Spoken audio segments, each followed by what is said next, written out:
Halo, selamat datang kembali di pembahasan kita. Kita sudah sampai di ujung materi sumber nih. Kali ini kita akan gali bab terakhir, bab 16, masa depan ketidakpastian. Betul, dan bab ini rasanya seperti merangkum semua yang sudah kita bahas ya, tapi sambil melihat ke depan juga. Iya, bener. Fokusnya ke tantangan besar di depan mata, AI, perubahan iklim, ketidakstabilan global, rasanya makin relevan aja sekarang. Dan yang paling ditekankan itu gimana kita menghadapi fakta bahwa, ya, kita seringkali tidak tahu apa yang tidak kita ketahui. Ini level ketidakpastian yang beda. Nah, itu dia intinya. Jadi misi kita kali ini, mari kita coba gali ya. Apa sih pelajaran kunci dari sumber ini tentang cara terbaik buat Anda semua menavigasi masa depan yang penuh tanda tanya ini? Gimana kita bisa tetap melangkah maju gitu? Walau mungkin peta yang kita punya, ya nggak lengkap. Mari kita mulai. Oke. Kita mulai dari dasar dulu ya yang diangkat lagi di bab ini, soal betapa luar biasanya keberadaan kita ini. Sumber kan bilang, ini kayak hasil dari rentetan kebetulan kosmik. Konstanta fisika yang pas, kondisi bumi yang cocok, wah panjang deh ceritanya. Gimana kita memaknai ini ya? Nah, ini langsung nyambung ke konsep prinsip antroposentris. Intinya gini, mencoba menghitung probabilitas kita ada di sini itu ya rumit banget. Rumit gimana maksudnya? Karena kita cuma bisa bertanya soal probabilitas itu justru karena kita udah ada di sini untuk bertanya. Ngerti kan? Ini contoh ekstrim dari apa yang disebut bias bertahan hidup, survivorship bias. Oh, survivorship bias. Kayak kalau kita mau belajar bisnis sukses tapi cuma lihat yang sukses, nggak lihat yang gagal ribuan itu? Betul, analogi itu pas banget dan sumber juga pakai itu. Anda lihat pemenang lotre, terus mikir menang lotre itu gampang, padahal jutaan orang kalah. Skala kosmiknya, ya kita ini pemenang yang bisa mengamati alam semesta. Jadi kita nggak bisa hitung probabilitas kejadian alam semesta kayak kita, yang jadi syarat kita bisa ngitung. Ini bukan berarti kita nggak boleh kagum ya, tapi lebih ke sadar batas pengetahuan kita. Kita cuma lihat data dari yang selamat gitu. Oke, jadi semacam dosis kerenahan hati kosmik ya, mengingatkan kalau, wah, ada batasnya nih apa yang bisa kita tahu. Menarik. Sekarang, kita tarik ke skala yang lebih dekat lah ya, tapi nggak kalah penuh ketidakpastian. Kecerdasan buatan, AI. Bab ini bahas cukup dalam. Dan ada satu hal yang, wah, bikin penasaran sekaligus agak khawatir. Soal Large Language Models, LLM. Sumber pakai istilah agak belak-belakan nih. Menyebut mereka bisa jadi bullshitters yang meyakinkan. LLM yang ada sekarang seringkali ngasih output teks, jawaban apa aja dengan tingkat keyakinan yang kelihatannya sama rata. Padahal bisa jadi informasinya benar, salah total, atau cuma tebakan pinter aja. Mereka belum punya mekanisme internal buat merasakan atau bilang, saya nggak yakin nih soal ini. Jadi mereka nggak benar-benar tahu kapan mereka nggak tahu gitu. Semuanya disajikan kayak fakta aja. Kurang lebih gitu, betul. Semua nadanya bisa sama-sama percaya diri. Sumber juga bilang riset buat masukin semacam kesadaran ketidakpastian ke deep learning ini udah lama loh. Penulis sumber bahkan cerita pernah ikut konferensi Uncertainty in AI tahun 80-an. Jadi ini bukan isu baru. Oh, udah lama ya ternyata. Iya, tapi sekarang jadi krusial banget karena AI makin canggih dan dipakai di mana-mana. Tapi kenapa sih krusial banget AI bisa mengaku nggak yakin? Bukannya kalau belajar, kita juga kadang pura-pura tahu dulu. Mungkin AI juga gitu. Pertanyaan bagus. Ada memang elemen trial and error. Tapi isunya jadi penting kalau menyangkut kepercayaan, trustworthiness. Apalagi di aplikasi yang risikonya tinggi. Anda kan nggak mau AI bantu dokter salah diagnosis tapi yakin 100%. Atau AI kelola investasi Anda bikin keputusan ngawur karena terlalu pede sama prediksinya. Iya juga sih. Makanya kita butuh AI yang punya calibrated uncertainty. Kemampuan ngukur dan nyatain tingkat ketidakpastiannya secara akurat. Kayak mobil otonom pas badai salju. Kita pengen dia bisa bilang, sensor terganggu, pandangan terbatas, keyakinan saya turun. Perlu pelan-pelan atau ambil alih. Bukan malah ngebut aja. Kepercayaan itu kan kuncinya kejujuran soal batas pengetahuan. Oke. Poin soal kepercayaan dan risiko tinggi itu masuk akal banget. Kalau AI salah terus tapi gayanya sok tahu, ya runtuhlah kepercayaannya. Nah, setelah dari kosmik ke AI, bab terakhir ini kayak ngasih rangkuman praktis gitu ya. Sumber menyebutnya hampir kayak manifesto buat hadapi masa depan. Bisa kita bedah poin-poin kuncinya?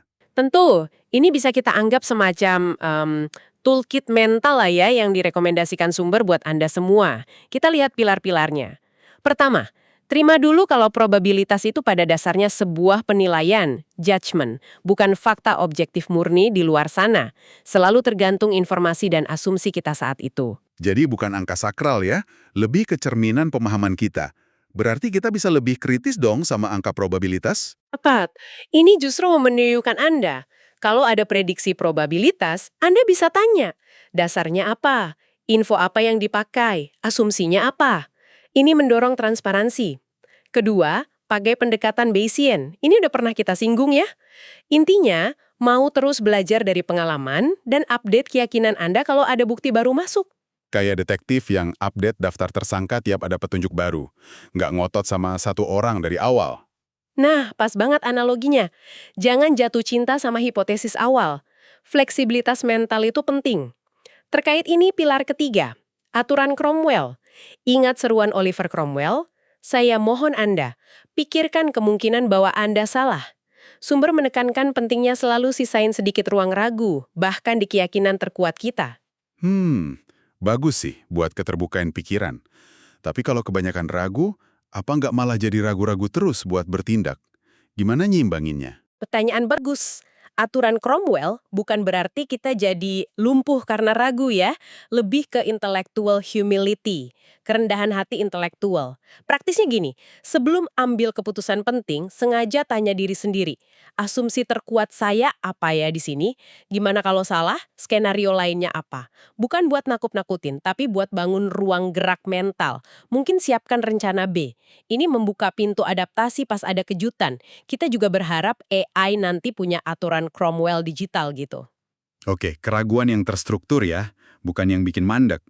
Terus ada scoring rules juga disebut. Ini alat ukur seberapa bagus prediksi kita kan?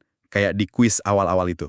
Benar, scoring rules itu cara sistematis buat evaluasi kualitas prediksi probabilitas Anda. Ngasih insentif bukan cuma buat akurasi, tapi juga buat tingkat keyakinan yang pas. Kalau Anda terlalu pede terus salah, hukumannya lebih berat. Ini kayak ngelatih otot kalibrasi probabilitas Anda. Berguna banget buat ngasah intuisi soal ketidakpastian. Oke. Kelima, sumber ingatkan kita buat akui adanya deep uncertainty, ketidakpastian mendalam. Ini level di mana kita bahkan nggak bisa daftar semua kemungkinan hasil di masa depan. Peta kita nggak cuma nggak pasti, tapi mungkin nggak lengkap juga. Kita nggak tahu apa yang kita nggak tahu. Dan karena ada deep uncertainty ini, makanya model dengan ekor gemuk atau fat tails jadi relevan gitu ya. Tepat sekali. Model statistik biasa kan seringnya pakai asumsi normal, kurva lonceng. Itu cenderung ngeremehin kemungkinan kejadian ekstrim yang jarang tapi dampaknya gede banget. Kayak krisis finansial global, pandemi, atau lompatan teknologi yang nggak terduga. Model fat tail ini secara eksplisit mencoba memperhitungkan kemungkinan yang lebih tinggi dari peristiwa-peristiwa di ekor ini. Contohnya gimana tuh? Misalnya ramalan cuaca. Model standar mungkin bagus prediksi hujan ringan atau lebat, tapi model fat tail ngingetin kita buat serius mikirin kemungkinan kecil tapi nyata adanya badai super dahsyat yang belum pernah ada di daerah itu. Ini soal antisipasi outlier. Sip, waspada kejadian ekstrim. Nah, terakhir dari manifesto ini, ada mindset tim merah atau red team mindset. Kok kedengarannya agak konfrontatif ya? Istilahnya memang dari militer dan intelijen. Satu tim, merah, sengaja ditugasin buat nantang rencana tim utama, biru. Tujuannya bukan cari masalah, tapi buat stress testing ide, cari kelemahan, bongkar bias tersembunyi. Oh, jadi buat pengujian gitu ya? Iya. Di level personal, mungkin Anda sengaja minta teman yang paling skeptis buat kritik rencana besar Anda. Atau Anda sendiri coba jadi pengacara setan buat gagasan Anda. Kuncinya sadar sama bias kognitif kita, kayak confirmation bias, dan aktif cari pandangan yang menantang bukan cuma yang mengkonfirmasi. Oke, jadi kumpulan prinsip ini probabilitas sebagai penilaian, Bayesian, aturan Cromwell, scoring rules, deep uncertainty, fat tails, red team mindset, ini semacam kerangka kerja mental ya buat menghadapi ketidakpastian. Betul. Dan kalau kita tarik benang merahnya, pesan utamanya jadi jelas. Mengakui keterbatasan dan ketidakpastian itu nggak tahu apa yang nggak kita tahu, bukan tanda lemah atau alasan buat pasrah. Justru sebaliknya. Loh kok bisa sebaliknya? Bukannya ketidaktahuan itu membatasi? Membatasi prediksi sempurna iya, tapi membuka pintu buat pendekatan lain. Sumber bilang, kunci maju di tengah ketidakpastian itu kombinasi dua sikap utama, kerendahan hati, humility, dan fleksibilitas. Rendah hati buat akui pemahaman kita nggak pernah lengkap, masa depan nggak bisa diramal pasti. Fleksibel buat bisa belajar, adaptasi, ubah arah kalau ada info baru atau kondisi berubah. Sesuatu yang keyakinan kaku nggak mungkin bisa. Ini jadi ingat pandangan David Steinfort yang dikutip sumber juga. Dia bilang, daripada mati-matian kejar prediksi tunggal yang sempurna soal masa depan, yang pasti bakal aneh dan baru, lebih baik cari solusi atau strategi yang tangguh, resilient, dan fleksibel. Solusi yang bisa tahan banting di berbagai skenario, bukan cuma pas di satu skenario sempit yang kita ramal. Persis. Pendekatan Stanford itu pas banget. Ini pergeseran dari fokus ke prediksi ke fokus ke preparasi dan adaptasi. Bangun ketahanan sistem, entah itu pribadi, organisasi, atau masyarakat, biar bisa nyerap guncangan tak terduga. Itu jauh lebih realistis daripada berharap bisa ramal tiap guncangan. Kayak bambu yang lentur hadapi badai, bukan pohon ek kaku yang gampang patah. Ngejar kepastian absolut itu seringkali cuma ilusi. Jadi kesimpulan dari bab terakhir ini, menghadapi masa depan yang nggak pasti itu bukan soal cari bola kristal atau hapus semua tanda tanya ya. Lebih ke menguasai proses navigasinya.